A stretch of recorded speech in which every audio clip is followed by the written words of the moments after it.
Գյուրջան Կասկադ 60 ամիս փուլային վճարում բազմաթիվ առավելություններ։ Պարոն Հայրիկյան, Նիկոլ Փաշինյանը Գերմանիայում կատարած այցի ժամանակ հայտարարեց, որ եթե 26 թվականին ընտրություններին ԿՊ-ն լինի իշխանության, կփոխվի սահմանադրությունը։ Ինչ կարող եք ասել այս մասին։ Արդյոք դա լավ գաղափար է սահմանադրությունը։ Գիտեք, ինքը արդեն նշել է իր մոտեցումը սահմանադրություն փոխել չի, դա կապիկություն է։ Կապիկություն եւ ուրիշ ոչ այլ բան, որովհետեւ եթե դու պետական համակարգը պահպանում ես, այդ դեպքում նոր սահմանադրություն ոչ մի ողջախոհմա չի ստեղծում։ Եթե նույն պետական համակարգի պայմաններում նախորդ սահմանադրության մեջ կան ինչ որ անկատարություններ, դու պիտի կատարես բարեփոխումներ եւ վերջ։ Ուրեմն ինքը հենց սկզբից անհեթեթ ցանկություն ունի եւ եթե ցանկություն իսկապես լիներ ազնիվ, չեմ ասում նույնիսկ բարեկիրթ, ապա ինքը պիտի նկատի ունենար, որ նախորդ փուլում սահմանադրական բարեփոխումները եղել է նախագիծ, որը պարտակվել է, ինքը դա լավ գիտի, ու պիտի ասել մի հատ տեսնենք, այստեղ ինչ է ասված։ Այնպես որ ես իր այդ խոսքերին ընդհանրապես հանցավոր դրսևորումների այդպիսի հսկայածավալ ընդգրկում ունեցած մարդու խոսքերին առանձնապես ուշադրություն դարձնելը շնորհակալ գործ չեմ համարում։ Տեսեք, օրինակ սոցհարցումներով պարզվել է, որ քաղաքացիների ճնշող մեծամասնությունը դեմ է սահմանադրության փոփոխմանը, իսկ որոշ հատվածել նշում է, որ որոշակի բաներ պետք է փոփոխվեն սահմանադրությունում։ Եթե օրինակ որոշակի ինչ-որ բաներ սահմանադրությունում փոփոխվեն, դա ինչպես կանդրադառնա Հայաստանի Հանրապետության կառավարման վրա։ Գիտեք, սահմանադրությունը շատ որոշակի իրավական փաստաթուղթ է եւ վայ նրան, որ հենց այնպես խոսում է փոխել կամ չփոխելու մասին։ Սրանով են առանձնանում Նիկոլ Փաշինյանն ու իր մերձավորները երբեք չասացին, թե սահմանադրության մեջ ինչն է վատ, որը փոխել է պետք։ Դա ոչ միայն իդիոտություն է, դա նաև անպատասխանատու վերաբերմունք է, անգրագետ վերաբերմունք է։ Զանգվածի հիմնական զանգվածը դեմ է սահմանադրության փոփոխությանը, որովհետև դա անում է Նիկոլը։ Իրենք Նիկոլին են դեմ, որովհետև երբ դու չգիտես, թե ինչ է փոխվելու, ինչպես կարող ես, այնպես որ դա այնքան դրան անդրադառնալը այնքան շնորհակալ գործ չի լինի ինձ համար։ Իսկ ինչ եք կարծում 26 թվականի ընտրություններին ընդդիմությունը տարբեր ընդդիմադիրներ կհամախմբեն մի գաղափարի շուրջ Փաշինյանին հեռացնելու։ Այդպիսի խոսակցություններ շատ կան, բայց եկեք ասենք, որ մաֆիոզ իշխանությունների, կոռուպցիոն իշխանությունների հանցավոր դրսևորումներից հետո նրանց օրոք արդար ընտրություններ ակնկալելը այնքան էլ ողջամիտ չէ։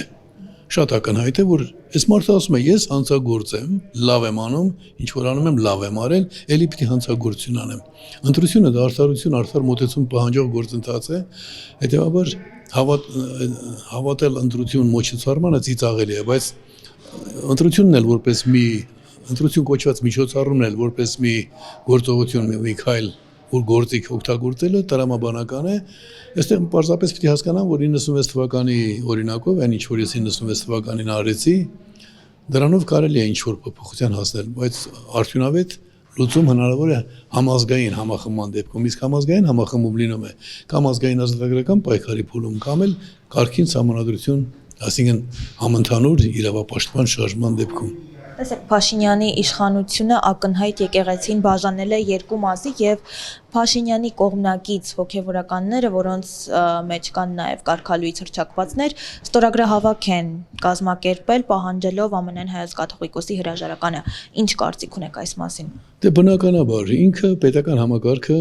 իր իշխանավոր լինելու հանգամանքը օգտագործեց, չնայած այստեղ էլ լկտիաբար ստում է, որ ես որպես հավատացյալ եմ գործում, դու որպես հավատացյալ ընդհանրապես ողորմելի